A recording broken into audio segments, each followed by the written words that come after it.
व्यापार में उलझे हुए प्राणी हैं, बिजनेस में उलझे हुए प्राणी हैं। हमारे पास कृष्ण का नाम लेने के लिए फुर्सत कहाँ है? प्रभु का गुणगान लेने के लिए फुर्सत कहाँ है? तो क्या हमें भगवान का अगर हम भक्ति करेंगे सब कुछ न्यौछावर करके, तो क्या हमको भगवान दर्शन नहीं देगा? देगा। भक्तों, यदि पाना है भगवान को तो अपने आप को बस समर्पण करो। आप कभी भी मंदिर में ना जाइएगा तो भी चलेगा, कभी पूजा मत करो तो भी चलेगा। तुम कभी पूजा मत करना जीवन में, तुम कभी मत जाना मंदिर में, फिर भी तुम्हें भगवान मिलेगा। कैसे मिलेगा वो मैं आज आपको उपाय बताऊंगा। हम ग्रस्त लोग कैसे हैं पा सकते हैं भगवान को? हमारी पत्नी, हमारे बच्चे भगवान को कैसे पा सकते हैं? गोविंद की पूजा भी हो जाए, बिजनेस व्यापार भी बना रहे और कन्हैया से प्यार भी बना रहे, अब कैसे हो सकता है? कैसे पॉसिबल है? आज मैं आपको बताता हूं। भक्तों, एक छोटा सा बच्चा, एक नन्हा सा बच्चा अपनी मां के साथ सोता है।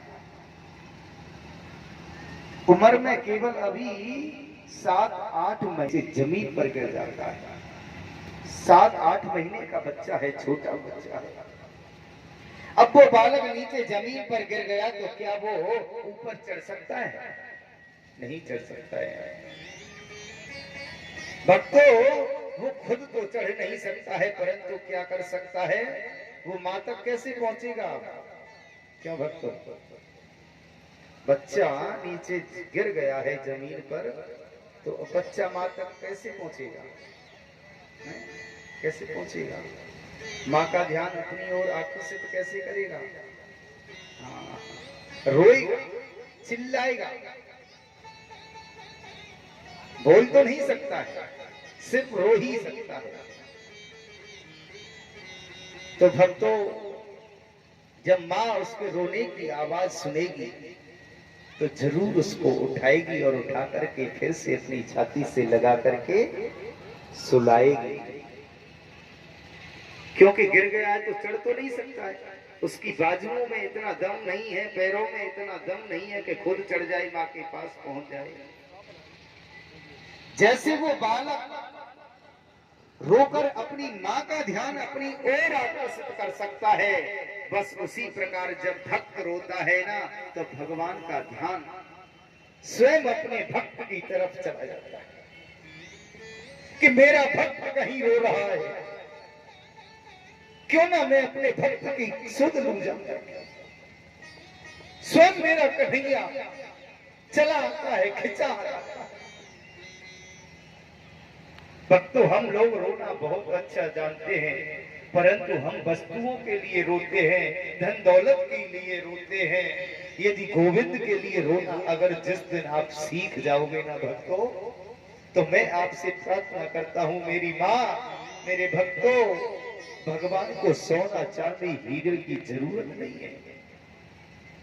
बिल्कुल नहीं चढ़ाओ सोना चांदी हीरा, बस प्रेम से 2 आंसू बहा दो कन्हैया के लिए।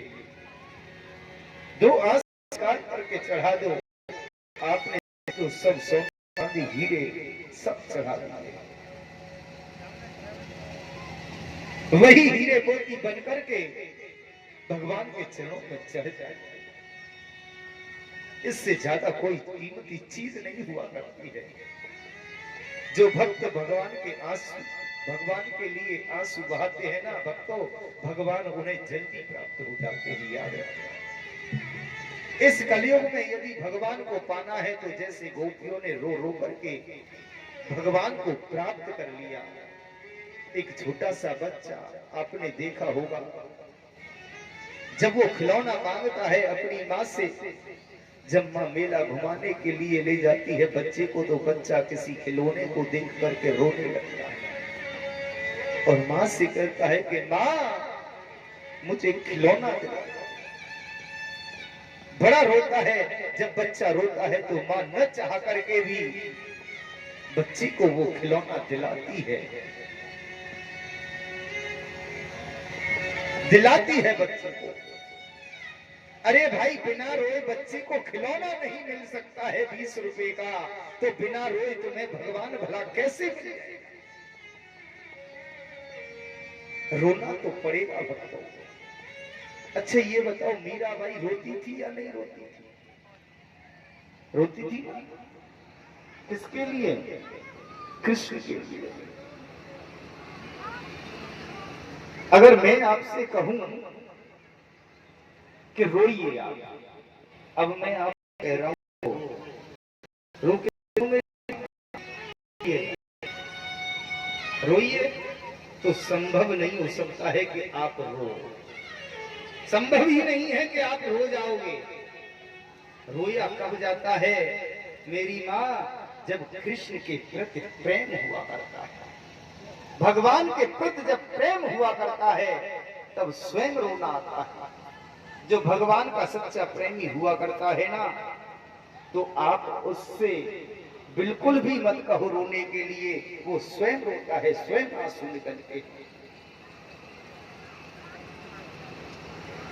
यदि प्रेम प्रबल होगा तुम्हारा, तो मैं ना कहूं तो भी आंसू निकलेंगे। इतने प्रेमी जनों को मैंने रोता हुआ देखा।